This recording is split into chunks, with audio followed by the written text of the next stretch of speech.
শুভ সকাল, ব্যালকনি ব্লগে আজ একটা ভিডিও নিয়ে চলে এসেছি। আজ বানাবো হাঁসের ডিমের কোরমা। তো হাঁসের ডিমের কোরমা বানাতে লাগছে দেখো হাঁসের ডিম, টক দই, দুধ, আদা রসুন পেঁয়াজ কাঁচা লঙ্কা, কাজু বাদাম, কাশ্মীরি লঙ্কার গুঁড়ো, মেথি, এলাচ গুঁড়ো। দেখো এদিকে কড়াই সর্ষে সাদা তেল দিয়ে দিয়েছি। এই ডিমগুলো সিদ্ধ করেছিলাম সেগুলো কেটে নিয়েছি,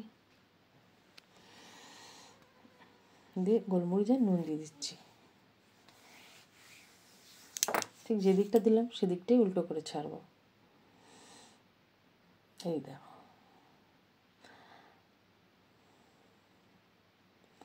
এগুলো ভাজতে ভাজতে দিকে আমি আদা রসুনটাও বেটে নিয়েছি আর পেঁয়াজটাকে ছোটো ছোটো করে পিস পিস করে কেটে নিয়েছি।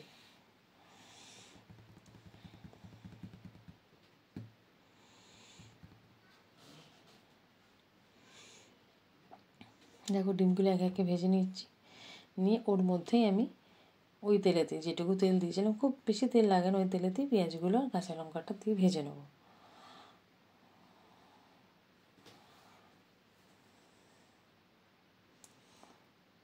দেখো একটু ভেজে পেঁয়াজের গন্ধটা চলে গেলে এর মধ্যে কাজু বাদামগুলো দিয়ে দেবো। একটু নুন দিয়ে দিচ্ছি, এর মধ্যে কাজু বাদামগুলো দিয়ে দেবো।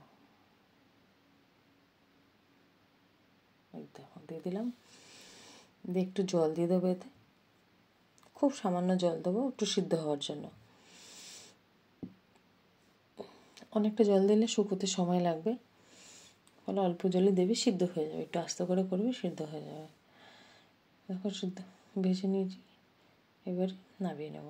দিয়ে এখানে ফোড়নটা দিয়ে দিলাম, শুকনো লঙ্কা, মৌরি, দারচিনি, এলাচ, লবঙ্গ, ফোড়ন সব দুটো দুটো করে দিয়েছি। এদিকে দিয়ে দিচ্ছি রসুন বাটাটা, 1 টেবিল চামচ রসুন বাটা আছে, ভালো করে একটু কষে নেব।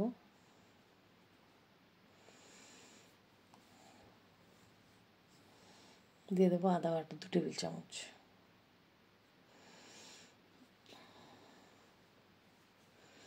ভালো করে কষে নেবো। দিয়ে দেবো কাশ্মীরি লঙ্কার গুঁড়ো,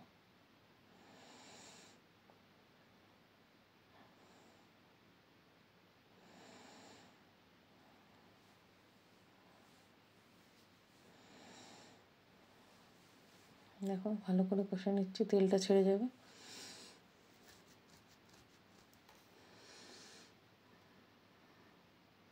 দেখো ভালো করে নেড়ে নিচ্ছি। দেখো দিয়ে দেবো টক দইটা ফাটিয়ে, দেখো টক দইটা দিয়ে দিলাম, ভালো করে নেড়ে চেড়ে নেবো। ইন্ডাকশানটা আমি একটু আস্তে করে নিয়েছি, তোমরা একটু দইটা দেওয়ার সময় আস্তে করে নেবে। দেখো ভালো করে কষে নিয়েছি, কি সুন্দর কালারটা হয়েছে দেখো। দিয়ে এবারে ওই পেঁয়াজ কাঁচা লঙ্কা কাজু বাদাম পেস্টটা দিয়ে দিলাম, যেটা আমি ভেজে একটু জলে সিদ্ধ করে নিয়েছিলাম, সেটা দিয়ে দিলাম।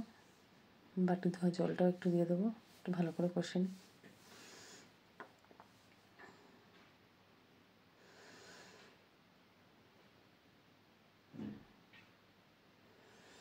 দেখো একটু ভালো করে নাড়লে কাজু বাদাম আছে তো তলায় ধরে যেতে পারে। তো দেখো কষা মোটামুটি হয়ে গেছে, দিয়ে দেবো বাটি দেওয়া জলটা।